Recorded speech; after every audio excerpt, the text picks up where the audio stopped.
دنیا اسے ملتی ہے جو چھوڑ دیتا ہے اور آخرت اسے ملتی ہے جو طلب کرتا ہے. چھوڑنے اور طلب کرنے کا. حضرت عیسیٰ علیہ السلام جا رہے ہیں ایک یہودی ساتھ, 3 روٹیاں تھی, آپ نے فرمایا راستے میں مجھے دینا. وہ راستے میں گیا, ایک روٹی کھا گیا. اب حضرت عیسیٰ علیہ السلام نے فرمایا روٹیاں کہیں دی ہیں؟ فرمایا میں نے 3 دی تھی, تو 2 دے رہا ہے. اب رسول خدا کو نعوذ باللہ جھٹلا رہا ہے, کھا گیا بے ایمان. کہتا ہے تو غلط کہتا ہے, دی مجھے 2 تو کہتا ہے 3 دیا میں نے. آپ خاموش ہو گئے. آگے گئے, 3 اینٹیں سونے کی پڑی تھیں. آپ نے فرمایا بانٹ لیں؟ ہاں بانٹ لو. فرمایا ایک تیری ایک میری, اور ایک اس کی جس نے 3 روٹیاں, تیسری روٹی کھائی. کہتا ہے یہ رسول خدا تیسری روٹی تو میں نے ایمان سے کھائی ہے, میں نے آپ کو جھوٹ بول دیا. یہ یہودی ہے. وہ تیسری اینٹ لینے کے لیے نبی کو دنیا, اب اینٹ آ گئی, اب اقرار کر رہا ہے. آپ نے فرمایا بے ایمان یہ 3 لے جا, میرا اس سے کوئی تعلق نہیں ہے. آگے آیا ڈاکو, 3 بیٹھے تھے, انہوں نے چھرا پھیرا یہودی کو, 3 اینٹیں کھینچ لی. اب ان کا انجام دنیا کے پیچھے دیکھو ڈاکوؤں کا کیا ہوا. اب ایک ڈاکو کو کہا جاؤ روٹی لے آؤ, وہ بھاگا روٹی لینے کے لیے. جب وہاں گیا تو اب راستے میں وہ کر رہا ہے یار 3 سونے کی اینٹیں ہیں, زہر ملا لوں, یہ 2 مر جائیں گے, 3 میری ہو جائیں گے. سوچتا جا رہا ہے. اس نے جا کر روٹیوں میں زہر ملا دی. اب ادھر 2 بیٹھے ہیں, کہتا ہے بیوقوف ایسا کریں اس کو مار دیں, 1 اینٹ تو ہماری بھی ہو جائے گی. 1 اینٹ اسے کیوں دیں؟ یہ ہے دنیا کا وفا. اب وہ لے آیا روٹی, وہ آتے ہی انہوں نے چھرا پھیرا, اس کو مار دیا.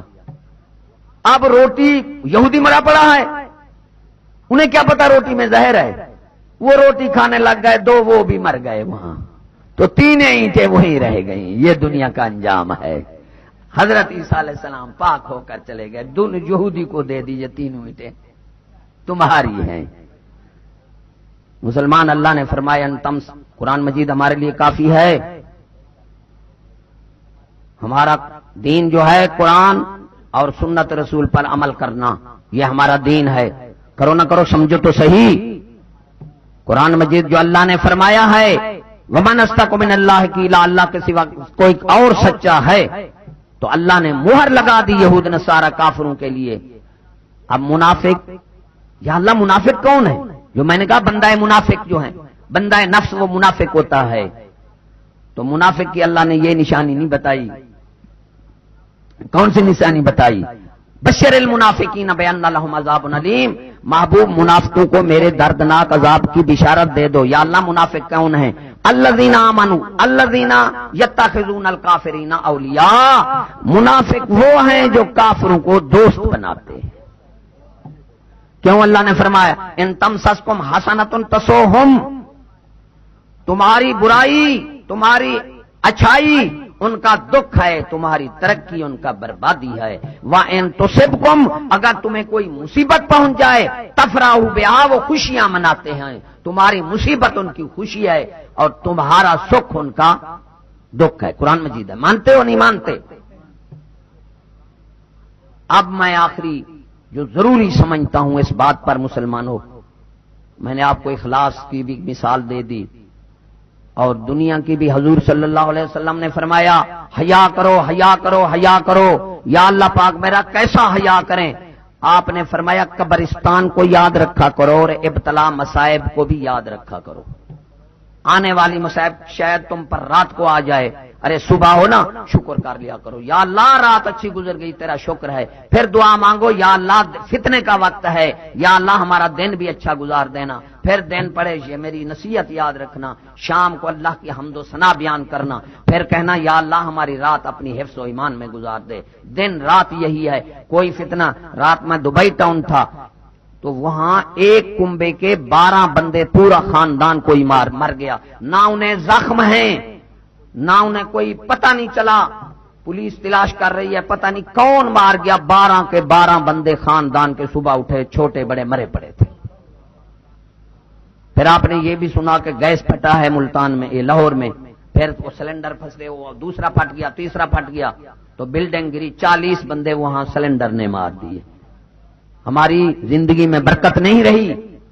زندگی اللہ نے کم کر دی. مسلمان جو ہے وہ ماحول کے مثبت اثرات بھی دیکھتا ہے، منفی بھی دیکھتا ہے.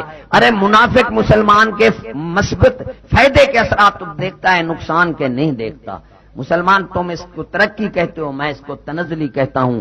ایمان سے کہو، سن 75 کے بعد شوگر آیا اور سن 85 کے بعد کینسر آیا. کتنا بڑی بیماری ہے کینسر، شوگر، کتنا بڑی بیماری ہیں. دل کے دورے. سن 50 میں ہم ٹی بی والوں کو دیکھنے گئے تھے، دور کھڑے تھے کہ کیسا ہوتا ہے. ایمان سے بیماریاں تھیں نہیں. اور میں جنگل میں بیٹھتا ہوں، صبح ہم اپنا دروازہ کھول دیتے تھے، 20 میلوں میل ہمارے جنگل تھے. شام کو جانور وہاں سے چل پھر کر گھر واپس آ جاتے تھے، ہم ساتھ بھی نہیں جاتے تھے. آج کا ماحول دیکھو، منفی اثرات بھی دیکھو، ڈاکے، چوریاں، بدماشیاں، شوگر، کینسر، ایڈ، اور زندگی میں برکت نہیں رہی.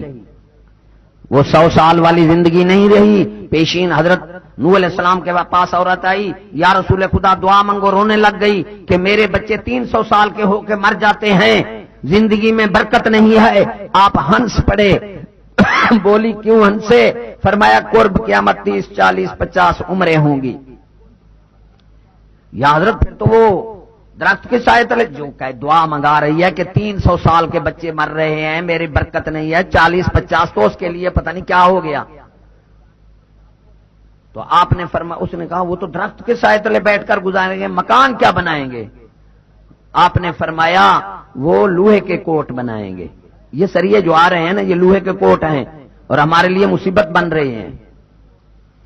یہ کچے مکان جب تک تھے، کچے کمرے تھے، سادگی تھی، اس وقت زندگی بھی 100 سال سے اوپر تھی ایمان سے، اور ڈاکے، چوریاں، فساد بھی نہیں تھے. جو ہی یہودی آتا گیا اتنا اتنا ہماری تباہی، ماحول کی تباہی، ماحول میں پلیدگی آتی گئی. مسلمان کان کھول کر سننا، جو آج کل تم تعلیم کہہ رہے ہو، اگر میری کوئی ماسٹر بیٹھا ہے، پروفیسر بیٹھا ہے، تعلیم یافتہ بیٹھا ہے، اٹھ کر سوال کرے مجھ پر. تعلیم کے ساتھ تربیت ضروری شے ہے. تعلیم چھلکا ہے، تربیت مغز ہے. ایمان سے کہو میں بادام توڑوں، مغز رکھ لوں. ارے میرا دشمن چھلکا کھائے، اسے میں روکوں گا؟ چھلکے کو، اور چھلکا کھا کر پیٹ پھٹے گا نہیں پھٹے گا؟ اس تعلیم میں تربیت ہے؟ تربیت ہے کہ بد تربیتی؟ اس چھلکے کو گندگی سے بھر دیا، بدماشی، بے حیائی رکھ دی، پھر قوم کھا رہی ہے. اس لیے وہ ہماری جان ختم کرنا چاہتا ہے، بڑوں کو بم مارتا ہے اور سکولوں کے لیے $90 ارب دے دیا. اب تھوڑی سی وضاحت کرتا ہوں کہ کیوں دیتا ہے. وہ تیری مرضی، مان نہ مان، وضاحت کر دوں.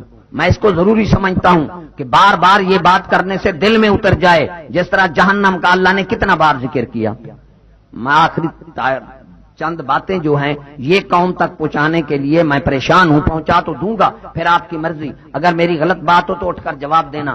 ارے حضرت آدم سے لے کر ہم تک جو خبر رسائی کا طریقہ ہے وہ ہے تاریخ یا شواہد، آسمانی کتب، احادیث، اسلاف کے